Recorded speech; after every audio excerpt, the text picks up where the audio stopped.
Hi, and welcome to the LDV Podcast. My name is David Maldo, and today we're going to be continuing our look at the Lifesize Icon 300. Now, in our last podcast, we looked at this from the admin perspective, setting it up, installing it, and managing it. Today, we're going to look at it from the user perspective. Now, if we're talking about user experience and Lifesize, we have to start by talking about the 4K support in their cloud. Lifesize was the first, and I believe is still, the only major leading video cloud to support 4K.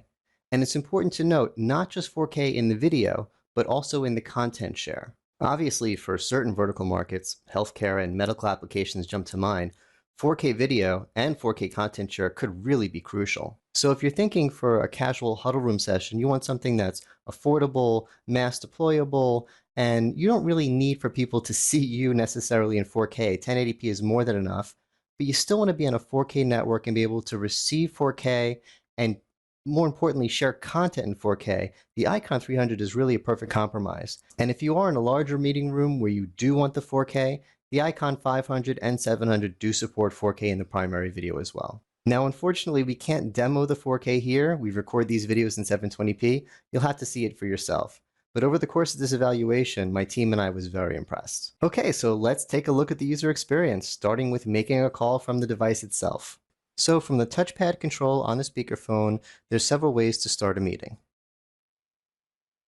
After hitting the call button, we have options including our favorites, and clicking on anyone in the favorites list gives us the option to call video, call voice, or remove from favorites. We could also look through the whole company directory, and everything works in there basically the same way. Video, voice, or adding or removing from favorites. We can join any standing cloud meetings. For the purpose of this test, we created these two meetings. Of course, there's recents, and a keypad for traditional video dialing. So joining a meeting that Anna and I were already in on our desktops, we just dial as video. And once in the meeting, the call came up on the monitor, and we had our standard in-meeting controls. Present, record, being able to use the keypad, everything you would expect to be able to use at your fingertips once you're inside a meeting. So now let's look at it from joining from the other perspective, from the desktop. So behind me, you see the Lifesize web app. Now, to be clear, this isn't an admin portal to control the room. This is the app that people just use to make their calls. And while we're not here today to review the web app, we're here to look at the icon itself. This is how we're going to be connecting to it, so we'll take a few minutes to look through it. Now, one of the things I like right off the bat is it's pretty simple. What am I using this for? To make calls or to schedule calls? Right off the bat, we know where to start. Now, this is also a good time to mention something I forgot to mention when we're looking at the unit itself, which is the calendar integration. As you can see here, I have this integrated to my calendar. So any calendar meeting that has a link to a Lifesize meeting in it shows up here, and I can just click it to join the meeting. You can do that on the Icon 300 itself, and it'll show up on the touchpad of the speakerphone. I think that's the way most people are going to use them. They'll associate it with the calendar, put the meetings in the calendar, people on the room will just see when the next meeting is and click to join. Another thing that I really like about this app is that it has chat, and the chat is associated with the meetings, and it is a continuation of the chat within the meetings. A lot of times we use our chat within our video meetings, and then after the meeting is gone, oh, I hope someone took a screenshot of that.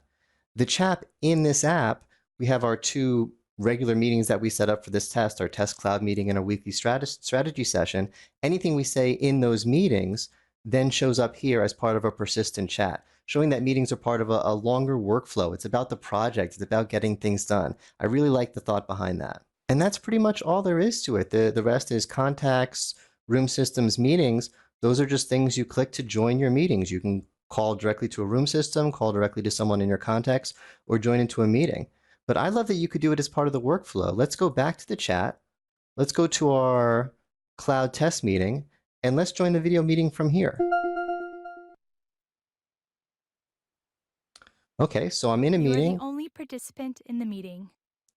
But I'm the only participant. So let's add Anna. And I want to show you that I add Anna, a person, the same way that we add the Icon 300.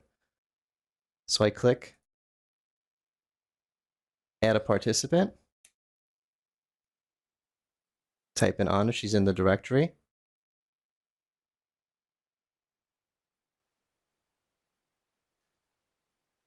And there she is. Hey, Anna, how's it going? Hey, David, how are you? Great. I'm just showing the viewers of the LDV podcast how we do a meeting with Lifesize. Right. So now that we have Anna in the meeting, let's connect our room system. I find it in the directory, and I call, and it starts ringing on my desk.